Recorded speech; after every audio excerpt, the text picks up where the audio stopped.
15 अप्रैल 1912 को Titanic Atlantic ocean में डूबा था, जिसके अंदर 2240 पैसेंजर और क्रू मेंबर सवार थे। इस हादसे में 1500 लोगों की जान चली गई थी। इसे अनसिंकेबल यानी कभी न डूबने वाला जहाज कहा गया था, लेकिन ये सिर्फ 4 घंटे चलने के बाद समंदर के अंदर डूब गया था। अगले कई सालों तक इसे तलाश करने की कोशिश जारी रही, लेकिन अटलांटिक ओशन में मौसमी खराबी की वजह से इसे ढूंढना मुश्किल काम था। आखिरकार 1985 में जाकर रॉबर्ट बेलोड ने टाइटैनिक के रैक को ढूंढ निकाला, जिसके बाद कई रिसर्चर ने टाइटैनिक के मलबे पर अपनी अपनी रिसर्च की। टाइटैनिक के आरएमएस रैकेज को सबसे ज्यादा विजिट करने वाले इंसान का नाम जेम्स कैमरोन है। ये एक कैनेडियन फिल्म मेकर है जिन्होंने 33 बार टाइटैनिक के रैकेज को विजिट किया। इन्होंने 1997 में टाइटैनिक मूवी रिलीज की थी। इस मूवी की रिलीज होती टाइटैनिक का रैकेज रिसर्च से ज्यादा टूरिस्ट डेस्टिनेशन बन गया। इस फिल्म को देखने के बाद टाइटैनिक का मलबा देखने के लिए कई लोग तैयार हो गए। लोगों के इसी ख्वाब की वजह से ये डेस्टिनेशन एक बिजनेस मॉडल बन गया, बिल्कुल ऐसी जैसे स्पेस के अंदर जाने के लिए कंपनी स्पेस टूरिस्ट से पैसा लेती हैं। अब आप ब्लू ओरिजिन कंपनी से टिकट लें और स्पेस के अंदर से घूम कर वापस आ जाएं। इसी तरह लोग ओशन डाइविंग कंपनीज को पैसे देकर टाइटैनिक के रैक को देखने जाते हैं। अब तक लगभग 250 लोग टाइटैनिक के मलबे को देख चुके हैं। एग्जैक्ट 112 साल बाद टाइटैनिक ये डूबा हुआ जहाज 5 और लोगों की जिंदगी निकल गया। 17 जून 2023 को इन 5 लोगों ने अपना सफर शुरू किया। इनको जाना था कैनेडियन आयरलैंड न्यू फाउंडलैंड से 600 किलोमीटर दूर नॉर्थ अटलांटिक ओशन में। अगले दिन 18 जून को इन लोगों ने टाइटैनिक के रैक को देखने के लिए डाइव करना था। 12 पीएम पर इन लोगों का सफर स्टार्ट हुआ। नॉर्मली ओशन सरफेस से टाइटैनिक के रैक तक पहुंचने के लिए 2 घंटे लगते हैं। ये ओशन गेट कंपनी की टाइटन सबमर्सिबल में सफर कर रहे थे। टाइटन सबमर्सिबल को एक मदरशिप पोलर प्रिंस की मदद से सेंट जॉन पोर्ट से 700 किलोमीटर दूर डाइविंग साइट पर लाया गया था। अब समंदर में डुबकी लगाने के बाद हर 15 मिनट पर टाइटन अपनी मदरशिप से राब्ता करती थी।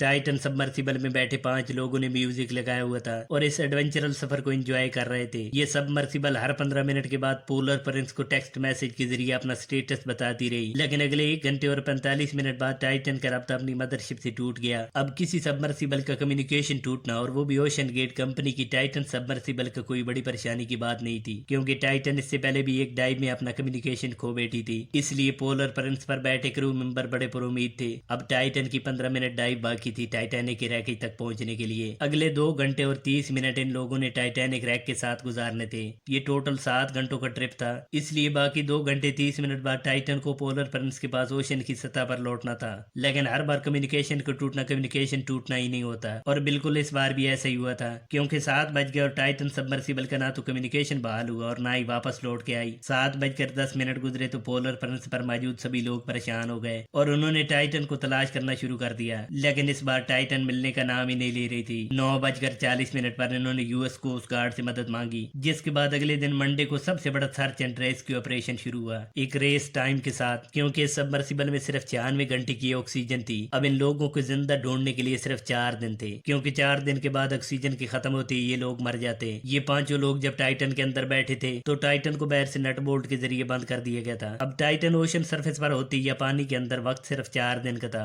और ऊपर से 25,000 किलोमीटर एरिया पर एक छोटी सी चीज को ढूंढना कितना मुश्किल काम है। इसे ढूंढने के लिए शुरुआत में 2 कैनेडियन रॉयल एयरफोर्स और 1 अमेरिकन जहाज ने इस ऑपरेशन को शुरू किया। हवाई जहाज के जरिए सोनार को डिप्लॉयड किया गया। जैसे रेडार हवा में उड़ने वाली चीजों को डिटेक्ट करता है, सेम इसी तरह सोनार पानी के अंदर पड़ी चीजों को डिटेक्ट करता है। जैसे जैसे टाइम गुजरता गया कई और शिप्स भी आती गई इस सर्च ऑपरेशन में। आरओवीज यानी रिमोटली ऑपरेटेड व्हीकल को टाइटन ढूंढने के लिए ओशन के अंदर डाइव करवाया गया। 3 आरओवीज यहाँ पानी के अंदर टाइटन सबमर्सिबल को तलाश कर रही थी। अगले 3 दिन लगातार सर्च ऑपरेशन के बाद तीसरे दिन एक कैनेडियन हवाई जहाज के सोनार ने कुछ अजीब आवाजें सुनी। बाद में ये आवाजें अमेरिकन कोस्ट गार्ड ने भी सुनी, जिसके बाद सर्च ऑपरेशन को और भी तेज कर दिया गया कि शायद ये टाइटन की आवाजें हों। बिल आखिर 22 जून को एक आरओवीज जो टाइटैनिक रैक के करीब ओशन के फ्लोर पर टाइटन को ढूंढ रहा था, इससे कुछ डिब्रीज दिखाई देती हैं जो टाइटन के मलबे से 500 मीटर दूर पड़ी थी। जिसे देखने के बाद ये पता चला कि ये टाइटन सबमर्सिबल का मलबा है जो टूटकर चकनाचूर हो चुकी थी। जो लोग इसके अंदर बैठे थे वो सभी अपनी जान खो चुके थे। जो मलबा देखने गई थी अब इसी के मलबे पर पूरी दुनिया की नजरें थी। उसी दिन यूएस कोस्ट गार्ड की तरफ से बताया गया कि जो आवाजें सुनाई दी थी वो दरअसल टाइटन की नहीं थी, क्योंकि ये पहले ही इम्प्लोड हो चुकी थी। टाइटन सबमर्सिबल में मरने वाले 5 लोगों में सबसे पहले थे 58 साल के बिलियनर हैमिश हार्डिंग। ये एक एडवेंचरल और गिनीज वर्ल्ड रिकॉर्ड बुक में अपना नाम लिखवाने वाले इंसान थे। एक बार इन्होंने 4 घंटे 10 मिनट की डाइव की थी समंदर की डीपेस्ट पॉइंट मरियाना ट्रेंच की। इसके अलावा 2022 में ये ब्लू ओरिजिन कंपनी के साथ स्पेस का टूर भी कर चुके थे। जबकि दूसरे इंसान थे 77 साल के पॉल हेनरी नार्जुलेट, फ्रांस नेवी की रिटायर्ड कमांडर। ये दर्जनों बार टाइटैनिक के रैक को विजिट कर चुके थे,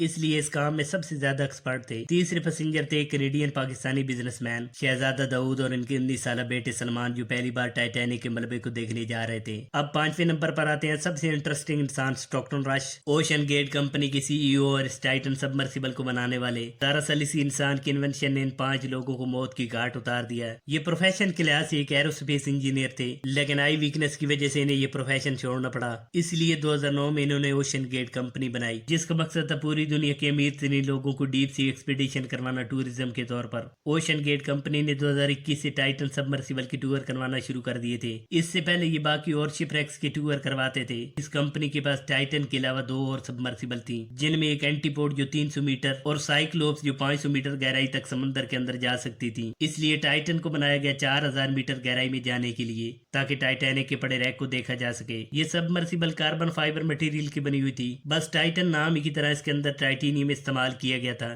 टाइटन सबमर्सिबल 10 बार टाइटैनिक के रैक को विजिट कर चुकी थी और ये टाइटन के सभी विजिट कामयाब हुए थे। लेकिन क्या हुआ इस बार, जो टाइटन 5 लोगों की जिंदगी निकल गई। और क्या था टाइटन के अंदर जो इतना बड़ा हादसा हुआ। सबसे पहले तो ये कोई एक्सप्लोरेशन सबमर्सिबल नहीं थी, बल्कि एक एक्सपेरिमेंटल सबमर्सिबल थी, यानी 4000 मीटर तक जाने वाली ओशन गेट की फर्स्ट टेस्ट मॉडल। इसलिए ये आम सबमर्सिबल से बिल्कुल डिफरेंट टाइप की बनाई गई थी। ये सिलेंड्रिकल शेप की ऐसी सबमर्सिबल थी जिस पर पानी का प्रेशर बहुत ज्यादा पड़ता था। अब आम स्फेरिकल सबमर्सिबल में एक वक्त में सिर्फ 2 लोग ही बैठ सकते हैं, इसलिए बिजनेस प्रॉफिट को देखकर ये ऐसी डिजाइन की गई थी कि इसमें एक वक्त के अंदर 5 लोग सफर कर सकते थे। अब डिजाइन को चेंज करना स्टॉकटन रश की दूसरी बड़ी गलती थी, क्योंकि 2 लोगों से 5 लोगों की स्पेस का केबल बढ़ाने से इस सबमर्सिबल के दरमियान से टूटने के चांसेस बहुत बढ़ गए थे। अब सबसे बड़ी गलती थी मटेरियल चेंज की। टाइटन को कार्बन फाइबर से बनाना ओशन गेट की सबसे बड़ी गलती थी। आमतौर पर सबमर्सिबल को टाइटेनियम या स्टील से बनाया जाता है, क्योंकि ये हार्डेस्ट मटेरियल है, इसलिए ओशन के अंदर पानी के प्रेशर को आसानी से बर्दाश्त कर सकते हैं। जबकि कार्बन फाइबर एक ऐसा मटेरियल है जो हाई प्रेशर में आराम से ब्रेक हो सकता है। अब स्टॉकटन रश ने क्लेम किया था कि ये डिजाइन नासा, वाशिंगटन यूनिवर्सिटी और अमेरिकन एयरक्राफ्ट कंपनी बोइंग ने मिलकर बनाया, इसलिए इसकी डिजाइन और मटेरियल में कोई मसला होने का चांस नहीं था। जबकि टाइटन हादसे के बाद इनमें से बोइंग कंपनी ने तो इनकार कर दिया। अब इसमें बैठने वाले 4 पैसेंजर को इतना यकीन था स्टॉकटन रश पर कि वो सफर के लिए राजी हो गए। हत्ता के 2 लोगों को तो डीप सी का बहुत अच्छा एक्सपीरियंस था। अब अगर बात करें डेविड पोग की, जिन्होंने एक बार पहले टाइटन का सफर किया था, इनका कहना था कि सबमर्सिबल में बैठना खुदकुशी करने के बराबर है। इन्होंने अपनी डाइव का एक्सपीरियंस बताते हुए कहा था कि डाइव के दौरान इस सबमर्सिबल में हर वक्त कोई न कोई मसला आ रहा था। अब सबसे बड़ा मसला था कम्युनिकेशन का। इनकी इस डाइव के दौरान 5 घंटों तक ये सबमर्सिबल अपनी मदरशिप से कम्युनिकेशन खो बैठी थी, बिल्कुल इस बार की तरह। लेकिन शायद उन्होंने कहानी सुनाने के लिए जिंदा रहना था, इसलिए खुशकिस्मती से वो बच गए। इससे बड़ी शॉकिंग बात तो ये है कि सबमर्सिबल को बनाने वाले इंजीनियर डेविड लोचरिच खुद भी मुतमईन नहीं थे। 2018 में डेविड ने टाइटन पर काम करना शुरू किया था। इन्होंने अपनी पूरी टीम के साथ इस सबमर्सिबल को डिजाइन किया। अब बारी आई टाइटन के टेस्ट की, तो जब टाइटन को 4000 फीट डीप ओशन में लाया गया तो इस सबमर्सिबल के अंदर कई जगहों पर क्रैक पड़ गए। अब अगर 4000 फीट पर ये मसला आ रहा था, तो मतलब 13000 फीट टाइटैनिक रैक के पास जाना तो बिल्कुल नामुमकिन था। इसलिए स्टॉकटन रश के पास इसका ना तो कोई सेफ्टी सर्टिफिकेट था। डेविड ने सेफ्टी को लेकर वार्न किया। जब स्टॉकटन रश ना माने तो वो इस केस को कोर्ट तक लेकर गए। पर स्टॉकटन रश का तो एक ही कहना था कि इसकी गुड इंजीनियरिंग स्किल्स की वजह से इसने ये सब रूल तोड़े हैं। जहां पर स्टील और टाइटेनियम जाते हैं, वहां पर ये कार्बन फाइबर को लेकर गए। दुनिया में 10 ही ऐसे सबमर्सिबल हैं जो 13000 फीट तक जा सकते हैं, लेकिन इनमें टाइटन का नाम आपको कहीं भी नहीं मिलेगा। अब टाइटन में सफर करने से पहले एक सर्टिफिकेट पर साइन करने होते थे, जिसमें ये बताया जाता था कि ये सबमर्सिबल कहीं से भी अप्रूव्ड नहीं है, इसलिए इसके साथ कुछ भी हो सकता है। अब सब रिपोर्ट्स के बाद एक्सपर्ट्स ने एक ही रिजल्ट निकाला कि टाइटन सबमर्सिबल इम्प्लोड हो गई है। जब ये टाइटन रैक के पास जैसे जैसे पहुंच रही थी, वैसे वैसे इस पर पानी का प्रेशर बढ़ता गया। 4000 मीटर डेप्थ पर पानी का प्रेशर पानी की सरफेस से 350 गुना ज्यादा होता है, मतलब 6000 PSI, यानी 6000 पर स्क्वायर इंच। तो वहां पर कार्बन फाइबर का टिकना बिल्कुल नामुमकिन था। जितने भी डीप सी एक्सपर्ट और डाइवर थे, इन सब ने बारी बारी स्टॉकटन रश को वार्निंग दी थी कि इसकी ये इन्वेंशन किसी दिन बहुत बड़े हादसे के शिकार हो जाएगी, लेकिन इस इंसान ने किसी की नहीं सुनी और फिर ऐसे ही हुआ। अब स्टॉकटन रश का नाम भी इन लोगों की लिस्ट में शामिल हो गया, the inventor killed by their own invention. Titanic को बनाने के बाद भी लोग इसी तरह यकीन करते थे कि ये जहाज कभी नहीं डूबेगा। इसके पायलट को भी वेदर कंडीशन का बताया गया था, लेकिन इसने किसी की नहीं सुनी थी और जहाज को फुल स्पीड पर चलाता गया और कुछ ही लम्हों बाद वो जहाज भी एक आइसबर्ग से टकरा कर तबाह हो गया। अब इस मलबे को देखने के लिए जाने वाले स्टॉकटन रश ने भी ऐसे किया। टाइटन ऐसे इम्प्लोड हुई है कि सिवाय टाइटेनियम पार्ट के कुछ नहीं मिला। बस 0.3 सेकंड के अंदर, यानी इंसानी दिमाग और आंख के महसूस करने से थोड़े वक्त में तबाह हो गई। अब टाइटन के साथ ही ये 5 लोग भी क्रैश हो गए। ये एक इंतहाई برا حادثہ ہوا جس کو دراصل نہیں ہونا چاہیے تھا، پر انسان کی غلطیاں اکثر بہت ساری زندگیاں تباہ کر دیتی ہیں۔ تو آج کی ویڈیو میں اتنا ہی، ملتے ہیں اگلی انٹرسٹنگ ویڈیو میں، تب تک اپنا خیال رکھیے۔